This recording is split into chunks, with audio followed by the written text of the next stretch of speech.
Hola, buenas. En esta oportunidad vamos a hablar de planificación sucesoria y pactos de herencia futura.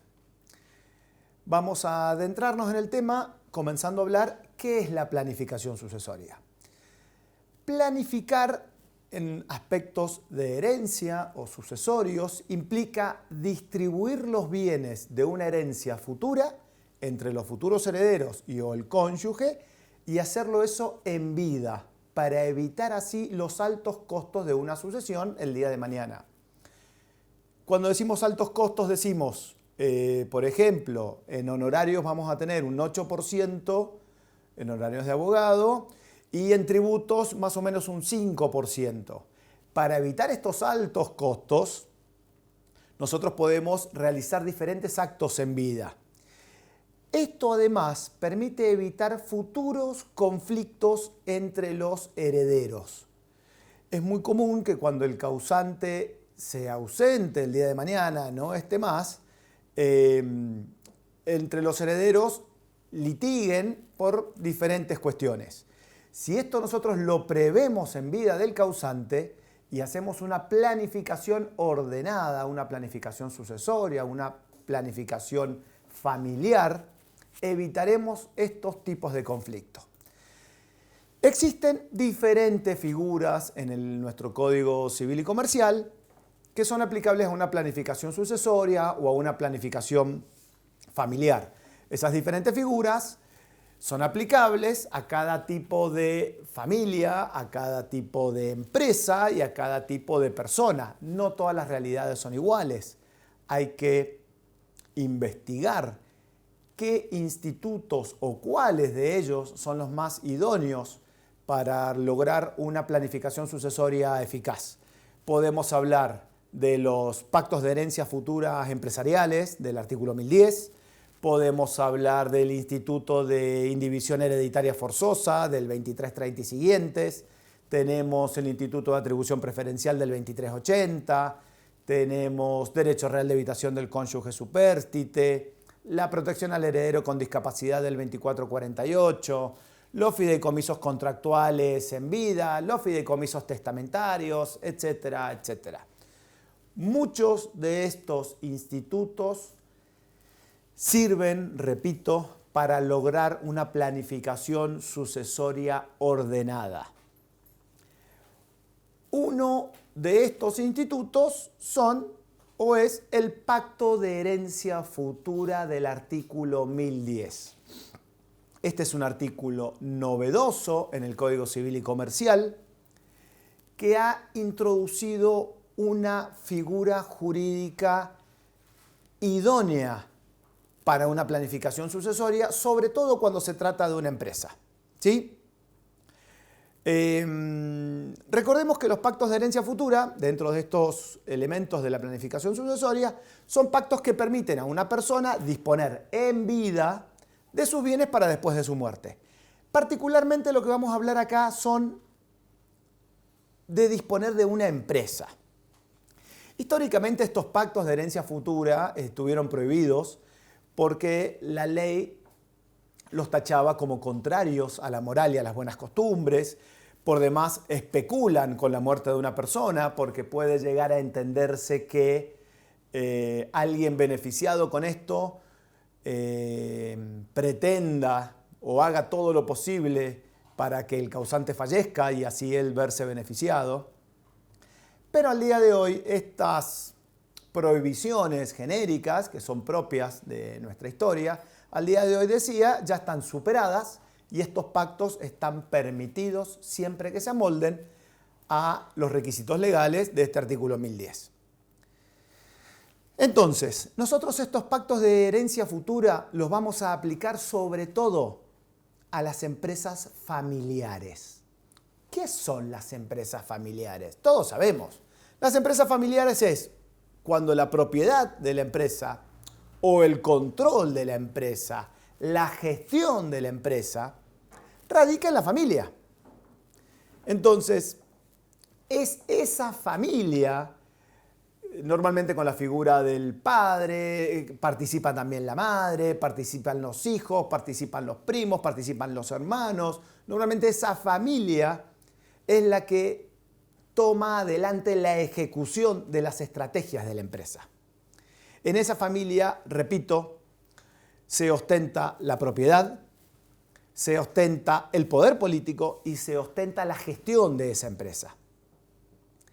Tan importantes son las empresas familiares que el 80% de las empresas en nuestro país son de origen familiar. Ahora, de esta totalidad, solo el 40% traspasa o sobrevive a una segunda generación y solo el 15% a una tercera generación. Con lo cual, si nosotros no prevemos la solución de conflictos, si nosotros no realizamos una planificación sucesoria ordenada que permita a esa empresa familiar traspasar las generaciones, forzosamente la vamos a llevar a la quiebra. Bien, entonces, para evitar esto, para evitar esta quiebra, para poder lograr la transmisión hereditaria ordenada, hacemos un pacto de herencia futura. La importancia de realizar estos pactos en vida del fundador, en vida del dueño de la empresa, son importantes en tanto el dueño, el pater familias, tiene mucha ascendencia sobre sus hijos, tiene mucha influencia. ¿Sí?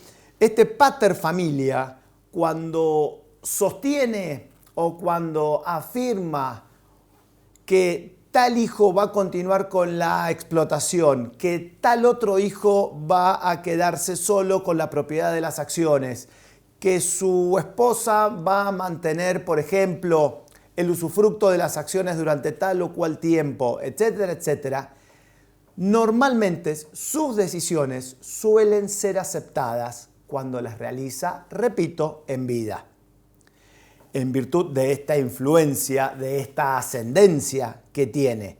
De lo contrario, si esto mismo nosotros lo queremos hacer una vez que el causante fallezca, ya tal vez los litigios entre los hermanos o entre sus hijos y su cónyuge, ¿sí?, sean más normales, más comunes.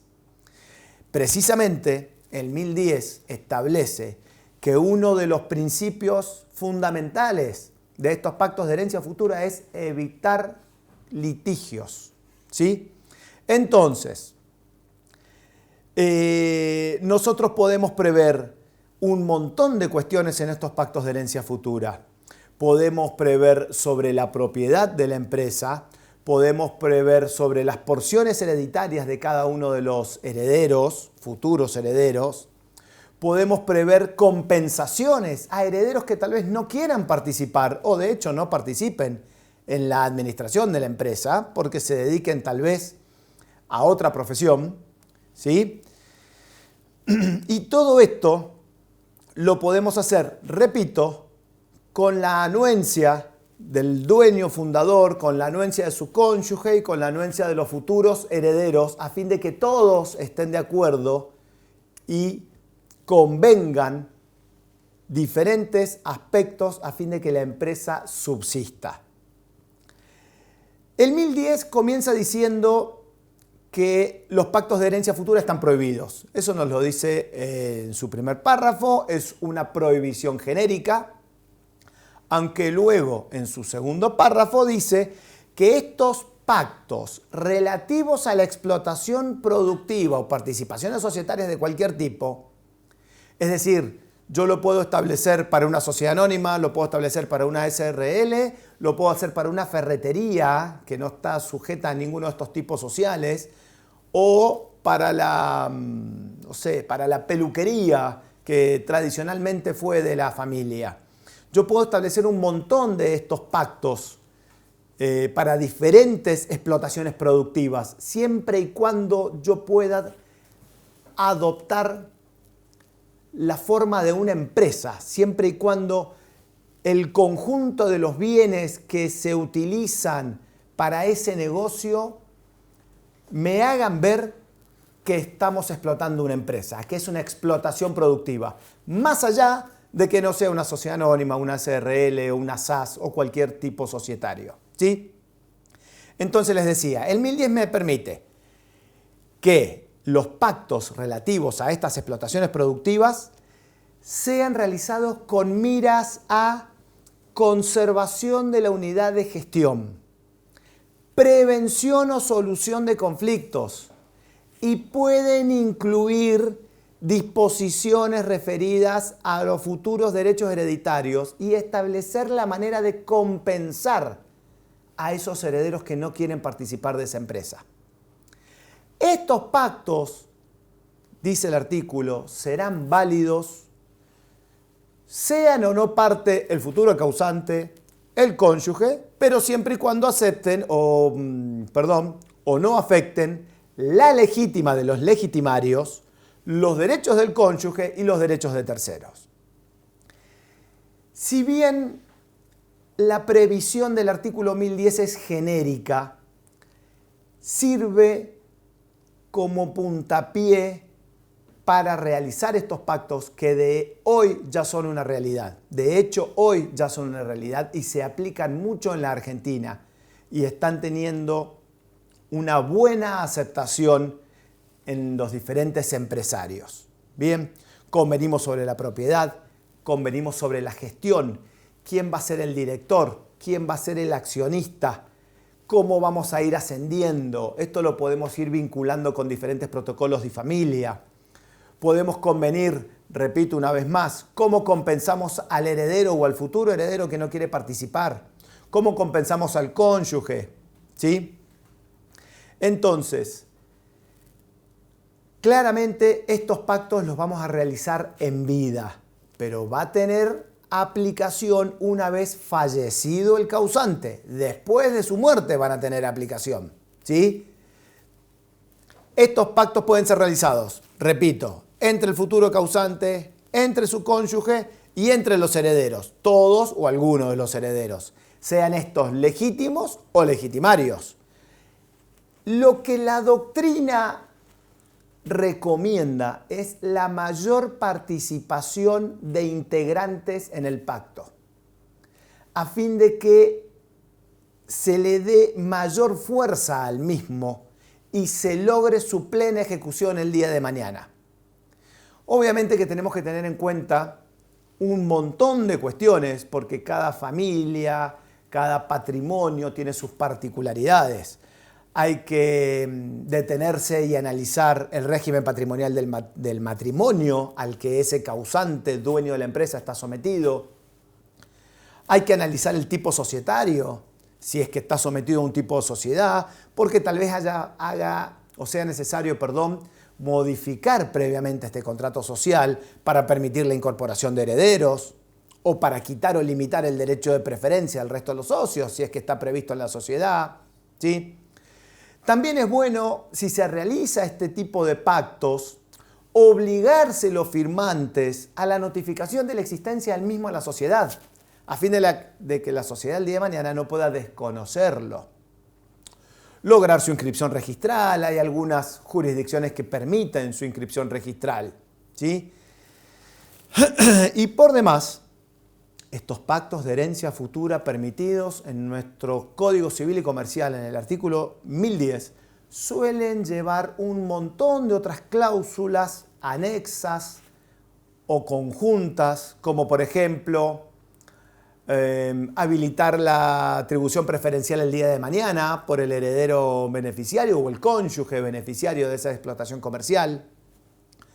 Es importante dispensar en la obligación de colacionar a los descendientes y cónyuge por esas pequeñas diferencias que puede llegar a haber en este pacto que va a correr con una suerte de partición en vida, ¿sí? Entonces es bueno dispensar de la obligación de colacionar. También los pactos pueden prever la facultad de rescisión unilateral, si es que así se prevé, conforme lo determina el 1077, o lo contrario, o anular una facultad de rescisión unilateral, porque, por ejemplo, puede reservarse o puede suceder que el causante el día de mañana realice el pacto y quiera luego modificarlo por un testamento, o quiera modificarlo por un matrimonio posterior, o quiera modificarlo por una supernacencia de hijos, por ejemplo. Entonces, todas estas pequeñas cuestiones es bueno preverlas. Podemos prever, porque uno no sabe, uno lo hace hoy en vida, va a tener aplicación para después de la muerte, y uno no sabe las vicisitudes que puede llegar a tener la vida.